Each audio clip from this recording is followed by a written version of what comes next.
Whoa, whoa, whoa. Look at this. Billy goddamn Irish look like she done got possessed by something. You ever wonder why certain types of people seem to get possessed or have alien encounters more than others? Even George Washington. It goes back. See, because if you look around, the people who get demonically possessed, mass murderers, and people of this sort all have a striking resemblance to each other. See, some people are easier to possess or encounter than others. You don't say.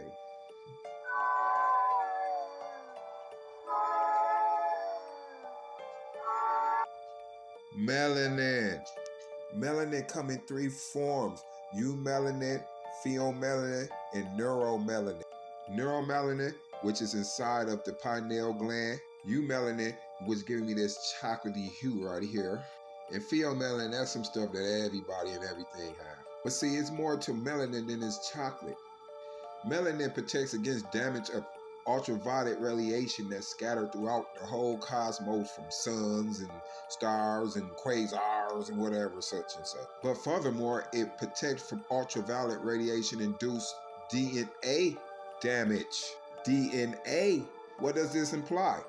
That some people are not protected as well as others. Before we go further, I would like to clear up the fact that sunlight is electromagnetic waves, which electric field as well as magnetic field varies with time and space. Remember that, time and space.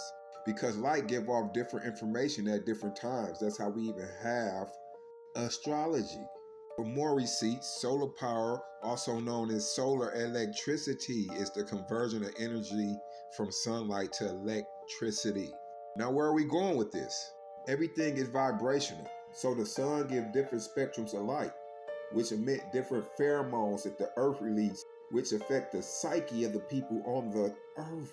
Now, I know it's a lot to digest because we went from hauntings to light to astrology, but notice where everything goes to, that solar plexus area, which is ruled by Saturn.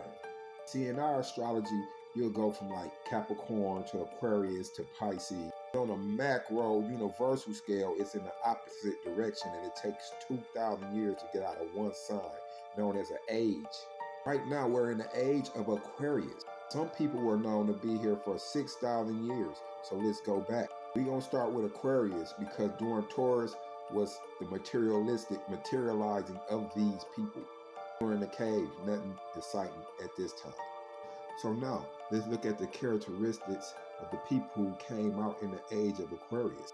Aries is the first sign of the zodiac. It expresses everything we feel and see and experience for the first time. It also rules the first 7 years of your life, which explains the courageous and action-packed personality. Aries often passionate, impulsive, quick to anger, which reflects intense pull of a young child desire to take on the world. Babies, toddlers, and little kids are free from the self-consciousness that holds some adults back. Tell me that don't match the characteristics of those people when they came out of them caves.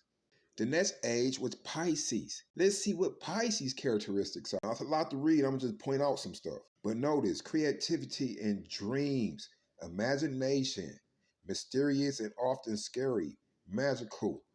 When a thick fog on the water, that's because Pisces rules over the veil, the dreamlike trance that we've been in for so long, not realizing who we are. But no, we got protection because of the melanin. It affects other people differently. So around this time of Aries, they came out with the war to take over and to rule the world. At the same time, after that, we're going into Pisces where we're losing our powers because we got the veil over our eyes and forgetting who we are.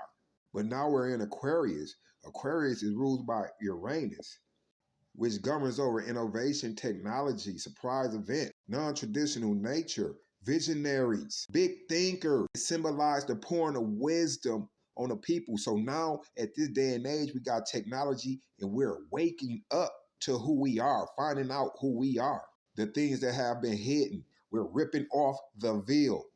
But to throw something in there, when everybody is waiting on Jesus, this is not the time. This is the last days, but the return of Capricorn, the age of Capricorn, is when the return is. Look, Capricorns are skilled at navigating both material and emotional realm. See how that space and time start to intermingle with what I'm saying now? Because Saturn will be revered as what we'll call Jesus or even Satan today, because they're the same people. Because Saturn is the highest that you can go in the physical realm. Once you pass that, you're in the spiritual, you're in the further planets. More receipts on that real quick though. Kronos is Capricorn, who is the deity Saturn and the ruler of the golden age. Capricorns are descendants of ancient royalty in this sense. Kronos swallowed his own children. Like God sacrificed Jesus. Goes on to talk about Zeus' mother, which would be Mother Mary. Zeus was half God, half man. Moon, mother, is Capricorn's shadow. As you can read here, maybe you can't read because it's small as heck, but it says, wisdom has finished and transformation into self has begun. This is one time of birth for many and the ancient gods who represent the higher self. This was one reason why Jesus' birth was placed at this time, at the solar solstice. Another Saturnist deity, Kairos, used 86 times in the New Testament. See, at these different stages and periods of time, release pheromones that affect the psyche of everybody on the earth. This melanin inside us protect us from these harmful deities, demons, and aliens through the contrast we have through our ancestors. Look what else melanin It's can do. responsible for protecting your DNA from harmful UV radiation. Researchers have made a spectacular discovery in the molecular property of melanin, a discovery that makes our previous inquiry about the possibility of unlocking hidden superpowers not just a concept of science fiction, but rather science fact. Melanin, but more specifically, eumelanin, can conduct electricity. This has been known by scientists for upwards of 50 years. Chained together in its natural form, eumelanin acts as sort of an electrical bank with the ability to take in or lend electrons as dictated by environmental conditions. The molecules can shuffle electrons as well as surrounding ions to create an all-natural electrode material. It wasn't until the past 2 years that scientists found a way to improve upon this natural conductive property. The discovery, made by a group of Italian researchers, showed that eumelanin conductivity can be boosted to allow its use in things such as medical implants and other bioelectronic devices. Combining metal elements with eumelanin or superheating it with graphene, as scientists before it tried, did help increase its conductivity. The researchers found that by heating eumelanin in a vacuum in a process known as annealing, they could calm down its chaotic and unorganized molecular structure, thus forming a neatly aligned molecular sheet that can maximize its natural conductive capabilities. In a twist of irony, however, they also found that the full electrical powers of eumelanin were held back by one molecule that has plagued eumelanin-rich human beings since the beginning of time: water. Though ion-enriched water is a strong conductor of electricity, eumelanin actually loses all of this conductivity when exposed to water. Considering how even Superman has his kryptonite, it becomes apparent how even some of the most stereotypical beliefs are somewhat rooted in scientific truth. That's why we don't get possessed as much. The melanin protects us. This brings to mind another thing. Why every time we're a superhero, we a cyborg. The original Captain America, Ironheart, Deathlock, Voodoo, Voodoo, huh? Spawn. It goes on and on. Goes on and on. Static, on and on. They know what we do, who we are, the melanin. We just don't know. We're in the age of Aquarius now. We finding out.